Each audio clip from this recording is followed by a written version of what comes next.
परमेश्वर ने मेरे जीवन में बहुत ही अद्भुत काम किए हैं और मैं कहती हूँ कि परमेश्वर ने मुझे एक नया जीवन दिया है।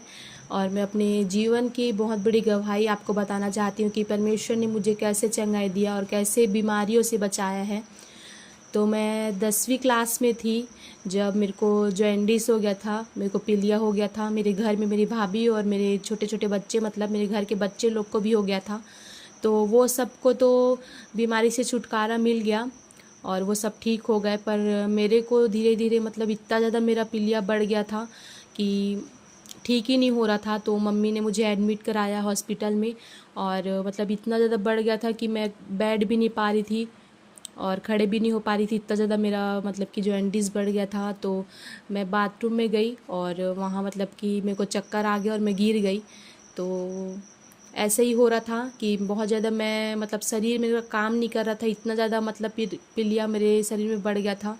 और मम्मी भी बहुत परेशान रहती थी और प्रेयर वगैरह करवाती थी, कभी चेन्नई से प्रेयर करवाती थी, मेरे कान के पास रखती थी कि मैं जल्दी ठीक हो जाऊं। बहुत ज़्यादा मतलब कि कोशिश की मम्मी ठीक करने के लिए, प्रेयर दुआ दवाई तो चल ही रहा था हॉस्पिटल से। और मैं करीबन 1 महीने हॉस्पिटल में रही हूँ। तो मतलब कि पास्टर लोग आते थे, प्रेयर करते थे और मैं भी मतलब कि सुनती थी, पर मैं कभी प्रेयर नहीं कर रही थी। बोलती ज़रूर थी कि प्रभु मेरे को ठीक कर दो, पर मन से नहीं बोल रही थी, शायद मैं मन से नहीं बोल रही थी। तो मतलब कि मैं मम्मी बहुत प्रेयर करवाती थी, ये पास्टर को बुलाती थी, वो पास्टर को बुलाती थी, सब प्रेयर करते थे, पर कुछ नहीं होता था। करीबन 1 महीने में हॉस्पिटल में रही, ऐसे ही चल रहा था। पर मम्मी मेरे को बोली कि इतना प्रेयर दुआ कर रहे हैं, तू भी कर प्रेयर दुआ, तू भी बोल कि मैं ठीक हो जाऊँ, ऐसे करके।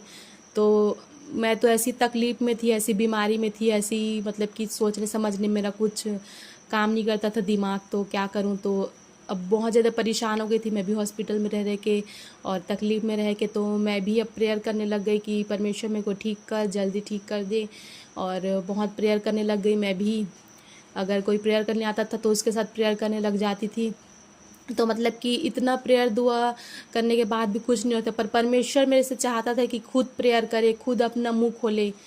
तो ऐसे मैं प्रेयर करने लग गई कि परमेश्वर मेरे को ठीक करो, ऐसे करके कि मैं अपना जीवन बदलना चाहती हूँ और इस बीमारी से छुटकारा चाहती हूँ। तो मैं कहती हूँ कि अगर कोई तकलीफ़ में है, अगर कुछ बीमारी में है, अगर कोई दुख में है, तो अपने से प्रेयर करे। दूसरे के प्रेयर से तो होता ही है फ़र्क, पर अपने से भी प्रेयर करना बहुत ज़रूरी है। परमेश्वर कहता है कि अपना प्रेयर करो, अपने लिए अपना खुद प्रेयर करो।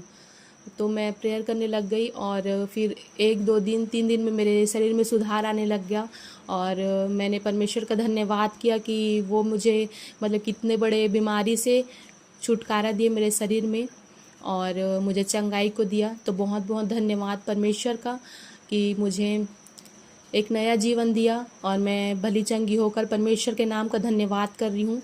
तो आपके जीवन में अगर कुछ चंगाई होगा, परमेश्वर अगर काम किए होंगे, आपको अगर बीमारी से छुटकारा मिला होगा, तो आप कमेंट में बता सकते हैं और हो सकता है तो वीडियो क्लिप वगैरह मेरे पास भेज सकते हैं। तो आप सब भी परमेश्वर से प्रार्थना करें और अपनी बीमारी के लिए परमेश्वर को बोले, क्योंकि अपना खुद का प्रेयर परमेश्वर जल्दी सुनता है। क्योंकि परमेश्वर चाहता है कि आप भी परमेश्वर का धन्यवाद करें और परमेश्वर से प्रार्थना करें, तो आपका जीवन भी कार्य होगा। तो ये था मेरा छोटा सा गवाही, जो परमेश्वर ने मुझे एक नया जीवन दिया और मैं भली चंगी हो गई। और बहुत बहुत अभी तक धन्यवाद करती हूँ। और तब से मैंने परमेश्वर से मतलब कि प्रार्थना करना शुरू किया है और वचन को पढ़ा है।